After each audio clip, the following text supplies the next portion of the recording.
আমরা পানির অধিকার পাবো কি পাবো না সেই প্রশ্নটি যেহেতু রাজনৈতিক এবং সার্বভৌমত্বের প্রশ্ন, আজকের বাংলাদেশে এটা সিদ্ধান্ত নিতে হবে যে বাংলাদেশের জনগণ জাতীয় প্রশ্নে ঐক্যবদ্ধ থাকবে কিনা, এবং আমাদের রাজনৈতিক ব্যবস্থা জনগণকে জাতীয় প্রশ্নে ঐক্যবদ্ধ রাখার উপযোগী কিনা।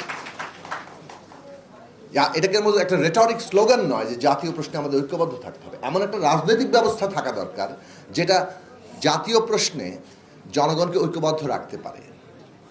যদি এরকম ব্যবস্থা হয় শেখ হাসিনার মতো যে আমরাই জমিদারি করব, বাকি সবাইকে রাজনৈতিক ব্যবস্থার বাইরে ছুলে ফেলে দেব, তাহলে সেখানে জনগোষ্ঠীকে ঐক্যবদ্ধ রাখা যায় না, সেই রাষ্ট্র ফেল করে।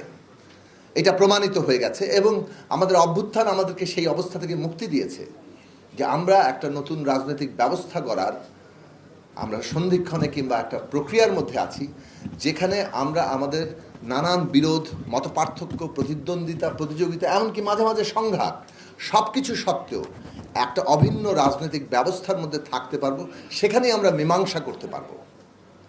এইটা খুবই গুরুত্বপূর্ণ প্রশ্ন। এই পলিটি নির্মাণ যদি আমরা করতে পারি, জনগণকে আমরা ঐক্যবদ্ধ রাখতে পারবো, তখন আমরা জাতীয় প্রশ্নে এমন একটা অবস্থান নিতে পারবো যেখানে ভারতও বাধ্য হবে আন্তর্জাতিক আইন মেনে আমাদের হিস্সা আমাদের বুঝিয়ে দিতে।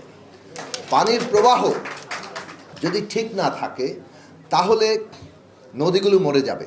মৌলানা ভাসানী ৭৬-এর লং মার্চে বলেছিলেন যে এই নদীর পানিতে কেবল মানুষের অধিকার নাই, নদী বেঁচে থাকার জন্য পানির দরকার আছে। পশু পাখি, সাপ, ব্যাঙ, তাদের এইখানে হক আছে।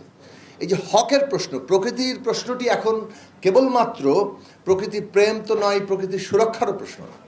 এটা প্রকৃতি অনুযায়ী সমস্ত পরিকল্পনা, পৃথিবীকে নতুন করে সাজানোর প্রশ্ন। না হলে প্রকৃতি যে ধ্বংস হওয়ার মুখ হবে, ক্লাইমেট চেঞ্জ এবং ক্লাইমেট যে একটা এই চেঞ্জের যে অবস্থাটা, এটা একটা এমার্জেন্সিতে পরিণত হয়েছে, এটা একটা জরুরি অবস্থায় পরিণত হয়েছে।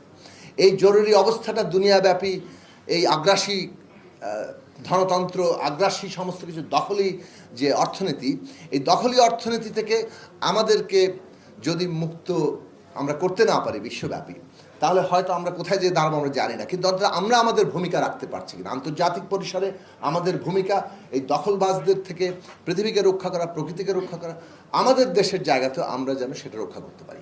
এখন আমরা পাল্টা পদ্মা ব্যারেজ করবো কিনা, পরিবেশ প্রকৃতির প্রশ্নটি আমাদের কাছে প্রায়োরিটি হওয়া দরকার।